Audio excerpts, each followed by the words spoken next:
पाकिस्तान की तरफ से एक घोड़ा मैच खेलने आता है।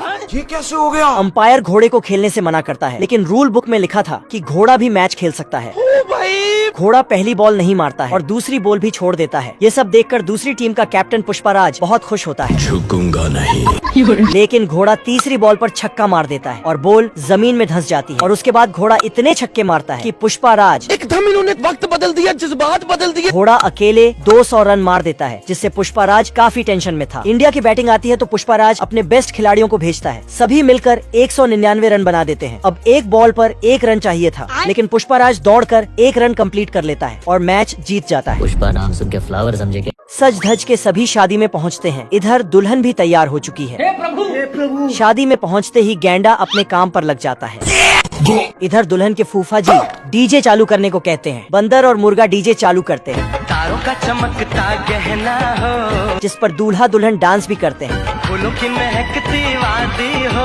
अब अंगूठी पहनने की रस्म होने वाली है तो खरगोश भाई साहब शर्मा रहे हैं और खरगोश दुल्हन को गाजर वाली अंगूठी गिफ्ट करता है। अच्छा। दोनों की शादी हो जाती है। दुल्हन की माँ का रो रो कर बहुत बुरा हाल है। मुबारक हो तुमको ये शादी तुम्हारी। दुल्हन की सहेलियाँ भी अपने नए जीजू के बारे में बातें कर रही हैं। हम्बा हम्बा रम्बा रम्बा कम्बा कम्बा। लेकिन दूल्हे के फूफा जी नाराज है, इसलिए मुंह फुलाकर घूम रहे हैं। अरे साला! खरगोश की शादी में सभी को जलूल जलूल आना है। ये बालक इतना छोटा है कि किसी ने सोची ना होगी। दरअसल इन आंटी के पास कोई औलाद नहीं थी। अरे बाप हो बाप! एक दिन गांव में एक जादूगर आता है। आंटी को रोता देखकर इसको दया आ जाती है। देखिए दुर्राटे काट रही हो। जादूगर एक मंत्र बोलता है। अगले ही दिन आंटी के घर छोटा मेहमान आता है। ये क्या है? ये बालक इतना छोटा था कि इसको डायपर पहनाने के लिए दूरबीन लगाना पड़ता था। बाप रे! लेकिन फिर भी ये दोनों मियाँ बीवी बहुत खुश थे। लेकिन एक दिन अंधेरी रात में इस बालक को बिल्ली उठा ले जाती है और जैसे खाने जाती है इसे एक कौवा उड़ा ले जाता है। जय हिंद दोस्तों। लेकिन ये बालक कौवे के पंजे से गिरकर मछली के पेट में चला जाता है। उस मछली को राजा का सेनापति पकड़ता है। राजा जैसे ही मछली खाता है तो उसमें से यह नमूना निकलता है। हाँ भैया। राजा के पास भी कोई औलाद नहीं थी तो इसे ही राजकुमार बना देता है। सभी बेरोजगार अपनी पत्नी को पकड़े ठेके पे दारू पी रहे थे।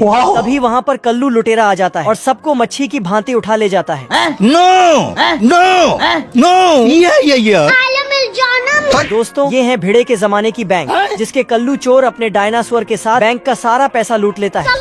मौके पे नग्गे पुलिस वाले इसको दौड़ाने लगते हैं, लेकिन इन सबसे बचने के लिए डायनासोर अपना मुंडी गड्ढा में ठूंस के पुलिस को चकमा दे देता है। जब यहाँ कोई एक दूसरे से मिलन करता है तो एक दूसरे की खोपड़ी फोड़ के नमस्कार करता है। यहाँ पे सब अपनी बीवी के साथ ही रहते हैं और उसकी छुट्टियाँ पकड़े खींचते चलते हैं। लेकिन इसकी बेगम इससे बोलती है, 5 मिनट बाद आज पूरे गांव में मेला लगा हुआ है जिसमें ऑर्केस्ट्रा लगा हुआ है और बगल के ठेके से बच्चा बच्चा बर्बाद है। बगल के माल में ढेर सारे कपड़े हैं और चीता भाई के साथ अचानक से गांव में गुज्जर की एंट्री हो जाती है, जिससे सारे गांव वासी अपने घर में घुस जाते हैं। हे प्रभु!